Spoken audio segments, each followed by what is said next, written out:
Happy New Year! I'm Sam, And I'm Erin. and this is Dorset Council's podcast, Invisible Impact. Because the work we do may not always be visible, but the impact is anything but. So today we've got no guest, but for a bit of a New Year's special when we're going to go back and we're going to reflect on a year of invisible impact. I would say, so you ask a question. If you had to describe invisible impact in 3 words, what would they be? I would say inspiring people, and perception. Interesting. I feel like there's been a lot of times when maybe people that we didn't really know about, or people listening didn't really know about what they did, who they were, why they did it, why they were passionate about it. So I think perception. Oh, interesting. We've had a lot of guests, so this might be quite a hard one for you to answer, but there's also been some ones that are quite emotional. Is there any that stood out to you and you were surprised kind of by how emotional the conversation got? I think we've been really lucky in that, I don't know if lucky is the right word, but people have been very honest with us and open, which I guess this format has been really good in that it's allowed people to do that and get deeper into some things. There's a couple that come to mind. So I know and Christian touched on, I guess, his own mental health and how he used that as a strength and shared that with the team, and was quite vulnerable about talking about that. And we've got a clip of that now. I think most SEND officers struggle at some point with mental health. And for me, having gone through a mental health challenge myself, being able to share that with my team and with my colleagues, whilst that was really scary for me because, I've always been that sort of, as the manager, I have to be strong. But actually, sharing your vulnerability is a strength. And I think for my team, it was quite an eye-opener that I'd gone through quite a challenge myself. But it also meant that I was acknowledging that I'm human. And, Yes. and I think it goes a long way to their feeling of safety when they're struggling, that, they've got a manager who understands what that feels like to go through that. And if they need to talk about it, there's not going to be any judgment around someone struggling with their mental health, which I don't think anyone does judge people with their when they have a mental health challenge, not anymore. But I think it's quite natural to fear that you're going to be judged for going through a mental health challenge. So yeah, I think that's gone a long way to making my team feel a lot safer. So Sam, who was the guest you were most nervous to meet? For me, I would say when we did Nick's podcast, purely because kind of he has a reputation, a positive reputation. He's got like a lot of medals. He does a lot of things for like charity. Does a lot of marathons. Like he's a bit like of a kind of jack of all trades person. So it's really interesting to have that conversation, but also it was intimidating to be like, make sure we're asking the right questions. And he's some really good stories to tell as well. But medals are the way I kind of define it, and I used to define it this way to my students, is that every time I get paid something and I buy something like that car will last for a few years as long as I service it regularly and it's MOT'd and I don't sort of drive it too erratically. But my medals are always there. They last a lifetime, and they mean more to me. If somebody was to say to me, you're going to go on an operational tour somewhere around the world, would you prefer to have a large pay packet, or would you prefer to have a medal? I personally, and this may not be the view of others, I prefer to have a medal because I know that whatever I spend that money on, it may not last as long as the medal. The medals last a lifetime, and that's why they're so important to me. I feel like just by doing the podcast, we learned a lot about things that maybe we didn't know before. Is there anything that stood out to you as like, wow, I actually know quite a lot about this now because of doing Invisible Impact? I think it's always interesting, isn't it? The breadth of jobs the council has. There's so much to learn, even just learning what the council does. The one that probably sticks out is Jack and talking about trees. I think this is probably one of my favourite clips from the podcast. The nice thing is about the team we've got is it doesn't feel dangerous, even though it is a very dangerous job. I think the way everyone thinks about each other, the way we do things, so it's a really nice environment. I did kind of come into it with a lot of people warning me, like, you know what happens to a lot of tree surgeons, like, look at all these statistics, and it's just like, I don't want to see those. Like missing fingers and things. Oh, well, yeah, and worse, but it's, it can be a very dangerous job, but I think in the right place with the right people, it's, it can be a lot safer. So trust must be so important with the people you work with. Yeah, big time. Yeah, I think we trust each other. It sounds a bit dramatic, but with our lives, quite literally. Yeah, absolutely. With things like running each other's ropes and stuff like that, I guess it could be life or death in some situations. Yeah. But yeah, not on the ground, just trimming little things. It's a very close-knit team, and we're like friends, lots of banter and things, and you kind of get on and do things properly. Yeah, we do. Yeah, it's definitely. I'd consider everyone I work with a friend, to be honest, which is so nice. I think that's so important for a workplace as well, to get along with the people you work with. It helps it not feel like work. Yeah, so, that's the dream. Yeah. Yeah, exactly. What was something that happened that you found shocking? There's a few moments, but there's one that I feel like is way above the rest, which was in, I think, the latest podcast, the Avon Heath, when a squirrel decided to fall out of a tree in the background, and you can hear on the episode there's a massive thud, and that, like, there's the whole aftermath. I had to cut quite a lot of it out because we were confused for like 20 minutes wandering around going, is it going to be okay? We should get away, because the rangers like advised we should just leave it to see if like another animal like the mum or something comes back for it. But that was crazy.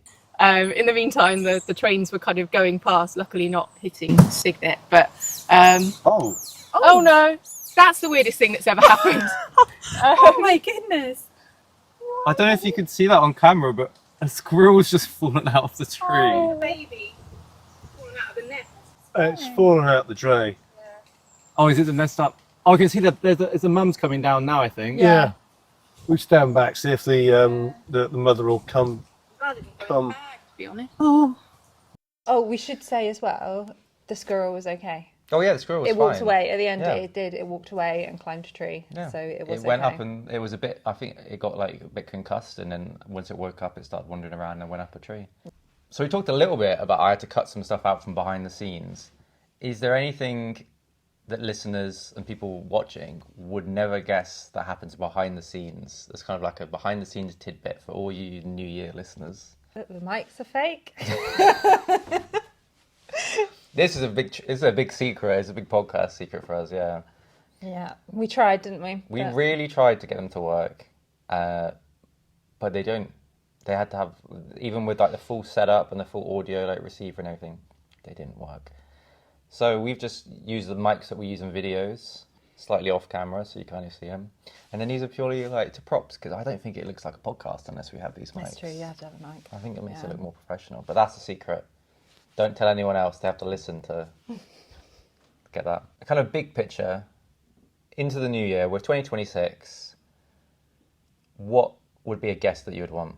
Well, we've got some lined up, hopefully. We haven't have some lined up already. Yeah, so we've got some hopefully lined up. Someone who works in our transport team that's done some brilliant things for cyclists and sort of staying active in Dorset, but also in their spare time runs marathons and ridiculous speeds.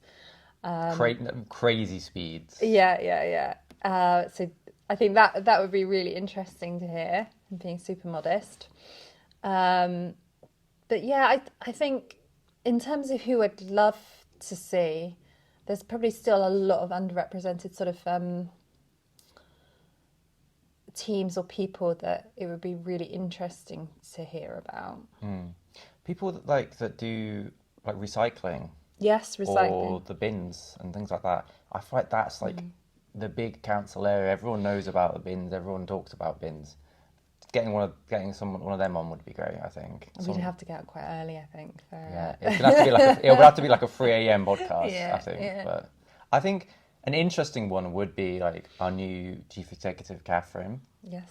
because from a local government perspective, not that invisible of an impact, quite a big impact. She's like the chief executive of the council. So, but in terms of the wider UK, local government maybe is invisible impact. I don't think it's maybe as Or respected even or understanding a day in the life of a chief executive. Day in the life of a what chief that looks like. executive. There you go. So we're already coming up with a video ideas.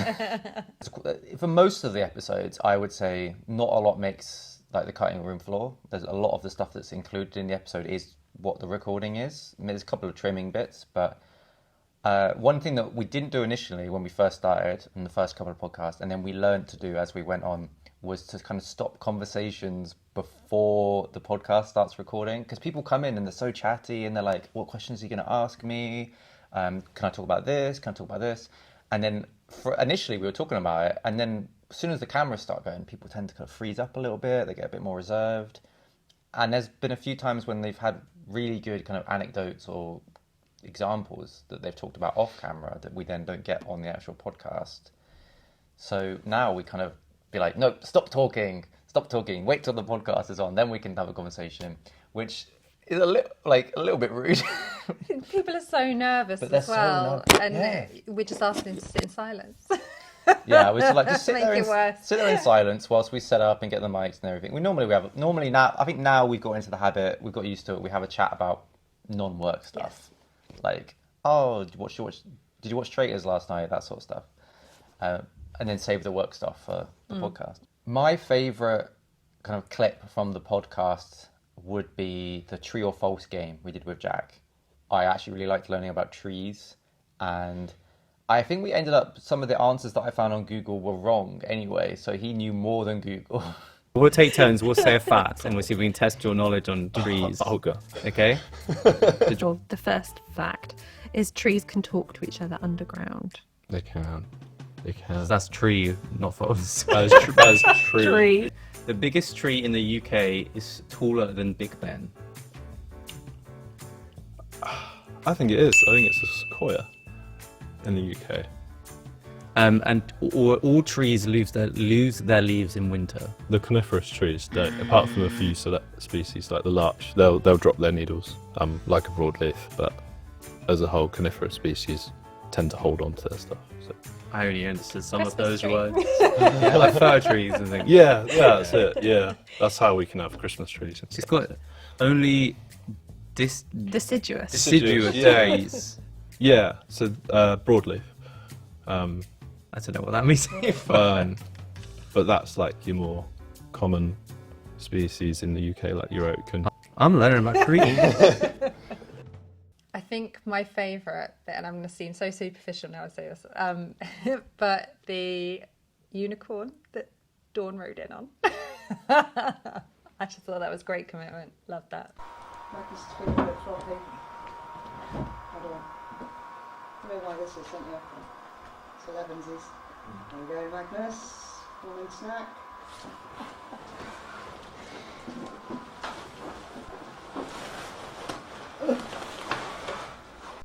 Yeah, the inflatable unicorn. It took far too long to inflate.